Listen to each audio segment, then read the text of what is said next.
Hi everybody. I want to talk to you today about the purchasing manual. That's one of your big projects along with the can cutting that'll be coming up here real soon at the end of the semester. A couple of you have asked for examples.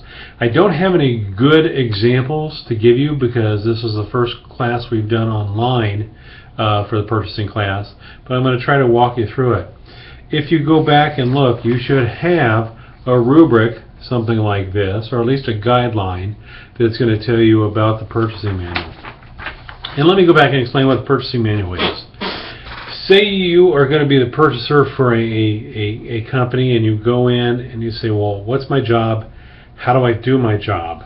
When do I need to do my job? Are there things I need to look out for? Are there things I need to use? What will make me get a raise? What things can I do that are going to get me fired? Okay? So a purchasing manual is going to answer those questions. Conversely, if you're the owner of the operation, the purchasing manual is going to tell that person exactly how you want the job done. You know, I hope you're starting to see that purchasing is, quite an important part of the whole hospitality or any type of business operation that brings in raw materials to turn around and sell. So how in good conscience could you have someone handling your purchasing that you have not really outlined every major step along the way? And that's what this project is about. You're going to be making a purchasing manual to give to the person who's going to come in and do your purchasing for you. I always say plan like they don't know anything. Well, why would you hire somebody like that? Well, maybe you just like them. But you want to teach them your system. I want to be able to go as an employee and look in this purchasing manual and have all my questions answered. If you're not here as the boss and I need to get an answer, I want to go here. So we go through this. The breakdown of points as follows. You're going to get 100 points for proper format. And a proper format, you need a cover page, basically who you are, what your operation is, operation history, and philosophy. Your history and philosophy of the business is going to tell me a little bit about how you purchase and what you purchase. If your history and philosophy is we're a farm to market or farm to table operation where we want everything to be fresh, never frozen, never canned, that's going to tell me what your purchasing policy should probably be like. Purchasing chain of command. Who's in charge? All right. You're going to be the purchaser, the person who reads this manual. Who do they report to? Who else may have purchasing authority? Is it just one person? Is it multiple people? Forms, policies, specifications, general purchasing guidelines all have to be in the purchasing manual, and we're going to talk about those here now. 10 specifications for receiving and storing. Now we're halfway through the text. We're going to get into some more specifics on receiving and storing. If some of you have had the other classes, you'll realize that we're talking about when things come in, how long can they sit on the dock, where do they need to be put up at, how are they stored, how far off the floor are they stored, rotation, FIFO versus LIFO, those types of things. So 10 specifications. It could be for anything. It could be for your liquor sales, it could be for fresh produce, it could be for frozen food. I don't care. But 10 specifications for your receiving and storing people. Next, 10 specifications for food and drink. If you look more towards the end of this book, and you're going to see specs in there for, say, beef. What might be a specification for beef? Well, we buy steaks. So my beef ribeye specification is I want an 8-ounce, no more than a quarter of each side of 8-ounce cut steak. I want it fresh, not frozen, not cryovac, but fresh packed.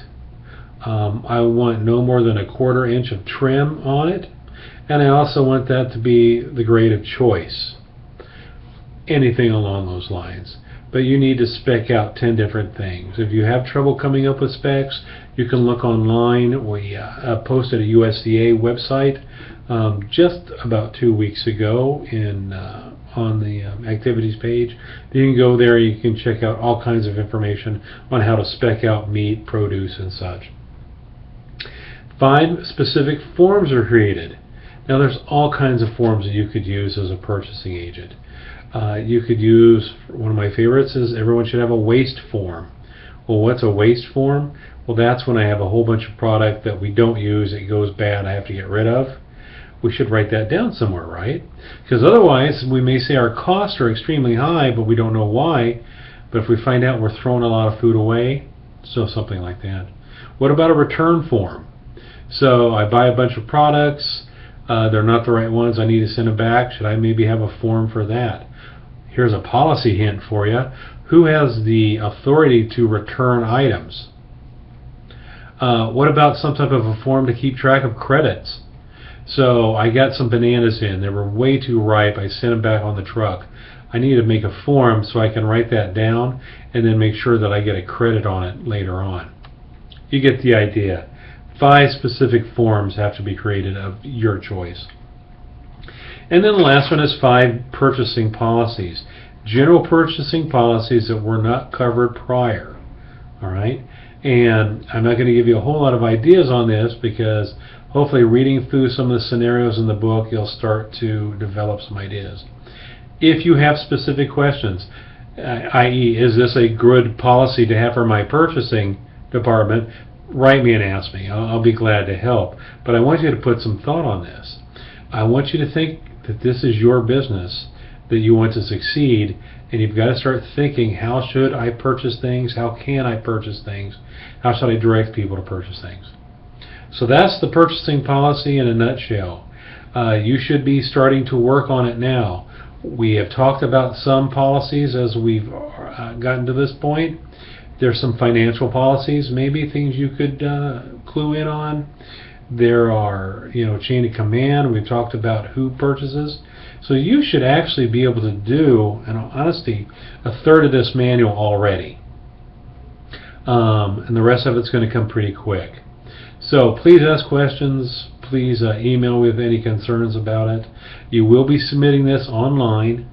And I'd like it to be everybody to be able to see your different submissions. So just plan on making it as real world and as presentable as you can.